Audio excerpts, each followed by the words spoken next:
साथो जय भीम, मैं हूं पराग महेंद्र। आप देख रहे हैं नेशनल चौपाल। उन तमाम खबरों को लेकर फिर एक बार आपके बीच हाजिर हो चुके हैं जिन खबरों को इस देश का मनुवादी जातिवादी मीडिया आपके साथ साझा नहीं करता। खबर सबसे पहली है फूले फिल्म को लेकर। आपने देखा कि देश के तमाम सिनेमा घरों में फूले फिल्म की धूम मची हुई है। लगातार हाउसफुल का सिलसिला जारी है। इस फिल्म के डायरेक्टर अनंत महादेवन ने सोशल मीडिया पर एक वीडियो अपना साझा किया है और उस वीडियो के जरिए देश के प्रधानमंत्री और राष्ट्रपति से जो अपनी बात है वो रखने की कोशिश की गई। क्या कुछ कहा गया है, आइए आपके साथ साझा करते हैं।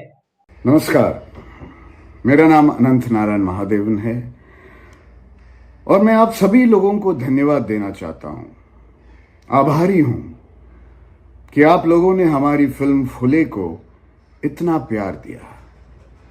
सारे थिएटर्स में एक मास मूवमेंट चलाया। ये मिशन और भी ताकतवर होगा अगर हमारे पूज्य ऑनरेबल प्रधानमंत्री श्री नरेंद्र मोदी जी और हमारी ऑनरेबल प्रेसिडेंट द्रौपदी मुर्मू जी इस फिल्म को देखें। मैं उनसे तहे दिल से दरख्वास्त करता हूं।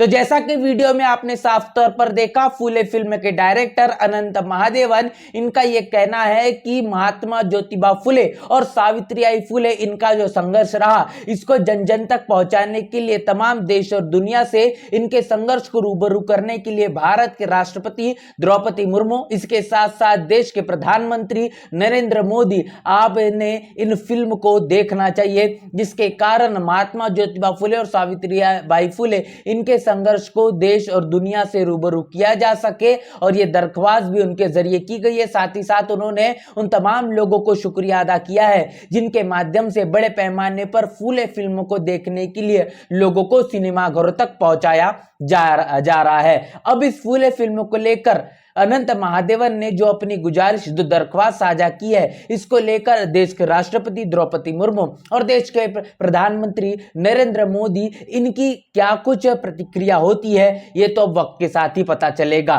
तो ये पहली खबर आपके साथ मैंने साझा की। इसके साथ साथ दूसरी खबर से आपको रूबरू कर दे कि बहुजन समाज पार्टी के राष्ट्रीय अध्यक्ष बहन मायावती ने फिर एक बार अपनी उस प्रतिक्रिया को साझा कर दी जो कि आए दिन भारतीय जनता पार्टी के मंत्री या फिर समाजवादी पार्टी के नेता के जरिए देश की उन तमाम बेटियों को लेकर अपमानजनक शब्दों का इस्तेमाल किया जा रहा है, जो कि इस देश की तमाम सुरक्षा बलों को तैनात और देश की सुरक्षा करने में 24 घंटे लगातार लगे हुए हैं। आपने हाल ही में देखा कि भारतीय जनता पार्टी के मध्य प्रदेश से ताल्लुकात रखने वाले मंत्री ने किस तरीके से सोफिया कुरैशी को आतंकवादियों की बहन के ताल्लुकात रखने वाले संबंध को जोड़ने का काम किया, जिसको लेकर सोशल मीडिया पर वीडियो काफी ज्यादा वायरल देखा गया। प्रतिक्रियाओं का सिलसिला देखने को मिला, जिसको लेकर बहुजन समाज पार्टी के राष्ट्रीय अध्यक्ष बहन मायावती के जरिए भी अपनी प्रतिक्रिया रूबरू की गई थी। इसके साथ साथ अब समाजवादी पार्टी के नेता राम गोपाल यादव के जरिए ही इसी तरीके से फिर एक बार एक आपत्तिजनक टिप्पणी, जो इस बार व्योमिका सिंह, विंग कमांडर व्योमिका सिंह को लेकर ये तमाम प्रतिक्रिया देखी जा रही है। इसको लेकर बहुजन समाज पार्टी के राष्ट्रीय अध्यक्ष बहन मायावती ने क्या कुछ कहा है वो आपके साथ साझा कर रहे हैं। पाकिस्तान में आतंकियों के खिलाफ भारतीय सेना के ऑपरेशन सिंदूर के पराक्रम से पूरा देश एकजुट व गौरवान्वित है। ऐसे में सेना को धर्म व जाति के आधार पर आंकना बांटना घोर अनुचित।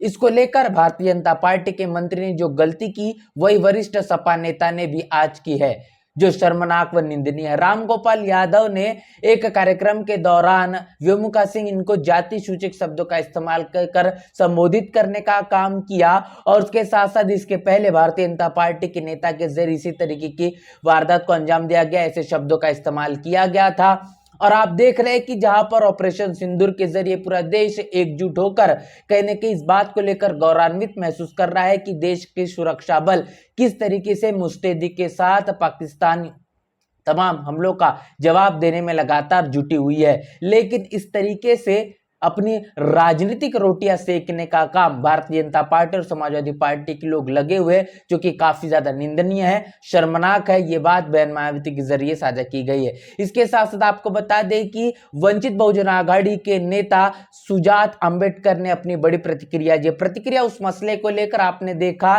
कि देश के अंदर अब सुप्रीम कोर्ट के नए मुख्य न्यायाधीश के तौर पर भूषण कुमार गवई, इनका नाम अब कहने के सुनिश्चित हो चुका है और अब भारत के नए सुप्रीम कोर्ट के न्यायाधीश के तौर पर भूषण कुमार गवई ये देखे जाएंगे। ये पहले बुद्धिस्ट और दूसरे दलित मुख्य न्यायाधीश होने जा रहे हैं, जिसको लेकर बहुजन समाज में हर्षोल्लास का माहौल है। लगातार प्रतिक्रिया देखी जा रही है। बहुजन समाज के लोग इस खबर को लेकर काफी ज्यादा खुश है। लेकिन इस मसले पर सुजात अंबेडकर, जो कि वंचित बहुजन आघाड़ी के नेता है, इन्होंने क्या कुछ कहा है ये देखिए। इनका ये कहना है कि भूषण कुमार गवई ये अपनी जाति से आते हैं, दलित समाज से ताल्लुकात रखते हैं, सदस्य है, इसके लिए इनकी लगातार प्रशंसा हो रही है। मैं भी इनकी प्रशंसा करता हूं, लेकिन हमें यह बिल्कुल भी नहीं भूलना चाहिए कि उनके पिता ने इस राज्य में, मतलब महाराष्ट्र की अगर बात करेंगे जाए तो अंबेडकरी आंदोलन को सत्ता, प्रतिष्ठान व बेच दिया है। तो सत्ता से प्रतिष्ठित जो लोग हैं, जो कांग्रेस के साथ गठबंधन करने का काम जब आरपीआई के माध्यम से किया गया, तो इस अंबेडकरी विचारधारा आंदोलन को, इस गांधीवादी विचारधारा के साथ साथ कांग्रेस के मुताबिक, कांग्रेस के अनुसार उसके हवाले करने का काम इतिहास के अंदर किया है। तरीके से इनके पिता की जो अंबेडकरी आंदोलन को, बहुजन आंदोलन को लेकर जो भूमिका रही है, ये बात हमें बिल्कुल भी भूलना नहीं चाहिए। इसके साथ साथ इस बात को भी हमें नहीं भूलना चाहिए कि न्यायाधीशों ने आरक्षण को क्रीमिलियर आरक्षण की श्रेणी में रखा गया था, जिसमें कि अगर आइए हम जाति से नहीं तो इस बात से ताल्लुकात रखना होगा कि आपने एससी एसटी आरक्षण के वर्गीकरण का जो फैसला देखा, जिसमें सबसे बड़ा जजमेंट अगर किसी ने दिया, भूषण कुमार गवई इनके माध्यम से दिया गया था, जिसमें इस बात को हमें भूलना नहीं चाहिए कि चाहे वो अपनी ही जाति का व्यक्ति क्यों ना हो, लेकिन अगर वो गलती करता है तो उनकी गलती को बिल्कुल भी माफ नहीं करना चाहिए। तो ये बड़ी प्रतिक्रिया सुजात अंबेडकर इनके जरिए दी गई है और उन्होंने बहुजन समाज को चेताया है। उन्होंने इस बात को अवगत करवाया है कि भले ही दलित समाज से ताल्लुकात रखने वाले भूषण कुमार गवई ये अब सुप्रीम कोर्ट के नए चीफ जस्टिस के तौर पर देखे जाएंगे, लेकिन उनके माध्यम से जो कुछ भी फैसले लिए गए हैं उसको भी हमें कहीं ना कहीं गौर से, गंभीरता से लेना होगा। और बता दें कि तेजस्वी यादव ने अपनी बड़ी प्रतिक्रिया दी है। उन्होंने बताया कि बिहार में किस तरीके से गुंडा राज, जंगल राज अपने चरम सीमा पर पहुंच चुका है, लेकिन नीतीश कुमार की जो बिहार में सरकार चल रही है, तमाम तरीके की वारदातों को जिस तरीके से अंजाम दिया जा रहा है, उस पर लगाम लगने के लिए शासन और प्रशासन पूरी तरीके से नाकाबिल है। लगातार दलितों, आदिवासियों, पिछड़ों, व्यापारियों, छात्रों, महिलाओं, आमजनों के साथ जो उनकी जो हत्याएं हो रही है वो थमने का, रुकने का किसी भी तरीके से नाम नहीं ले रही। नीतीश कुमार की जो बिहार में सरकार चल रही है, इसके कानों में किसी भी प्रकार की जू नहीं रेंग रही और इन तमाम मसलों को रोकने में भी पूरी तरीके से वो नाकाबिल है। ऐसे में आपको दूसरी एक खबर जो कि बता दे, लगातार महाबोधि महाविहार मुक्ति आंदोलन को लेकर डॉक्टर विलास खरात अपनी मुखरता से जो बात कहते हुए नजर आ रहे हैं, इसके साथ साथ जमकर इनका विरोध बड़े पैमाने पर करते हुए स्वामी आनंद स्वरूप जो कर रहे हैं, जिन्होंने अपनी प्रतिक्रिया सोशल मीडिया पर साझा करते हुए कहा है कि लो भाई अंबेडकरी बौद्धो, गया का नाम बदलकर गया जी हो गया, फिर भी सिद्ध हुआ कि ये हिंदुओं का पवित्र स्थल है। जय हिंदू राष्ट्र।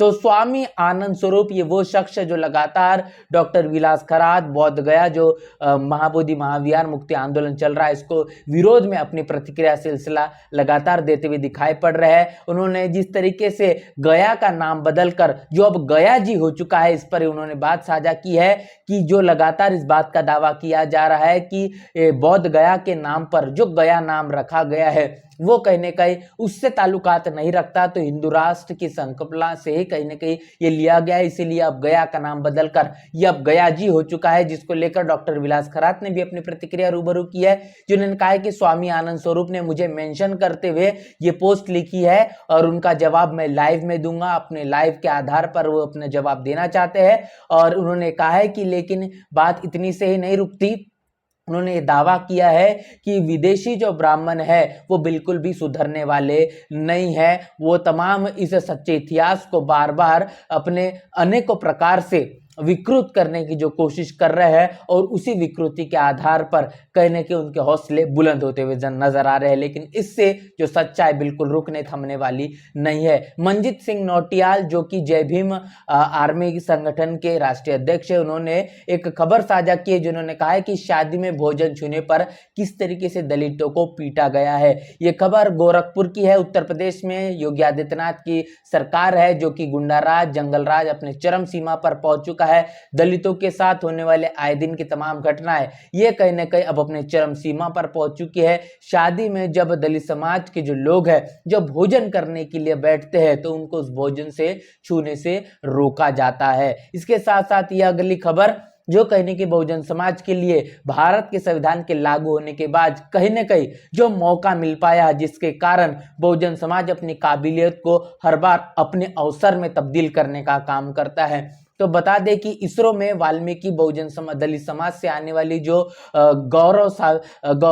समाज के लिए अब नया गौरव है स्वाति चौहान जो कि ISRO जिसे इसरो कहा जाता है, इसरो में बतौर साइंटिस्ट वैज्ञानिक के तौर पर इनका चयन हुआ है। तो ये विदिशा से बताई जा रही है। विदिशा से ताल्लुकात रखने वाली स्वाति चौहान इसरो में अब वैज्ञानिक के तौर पर चयनित हो चुकी है और इनके लिए आगे उज्जवल भविष्य के लिए इनकी कामना की गई है। इस खबर को डॉक्टर रोहिणी घावरी इन्होंने साझा किया है। उन्होंने कहा है कि वाल्मीकि समाज की गौरव की बात है। स्वाति चौहान को अब ये इसरो में बतौर वैज्ञानिक के तौर पर इनका चयन होगा। इन्होंने भी उज्जवल भविष्य की कामना की है। तमाम वो खबरें जो बहुजन समाज के लिए जानना समझना काफी ज्यादा आवश्यक है, जो इस देश का मनुवादी जातिवादी मीडिया आपके साथ रूबरू नहीं करता। तमाम खबरों को लेकर आपकी राय लिखकर कमेंट बॉक्स में जरूर बताएं। बने नेशनल चौपाल के साथ मिलते हैं वीडियो में, तब तक ले जय भीम जय भारत।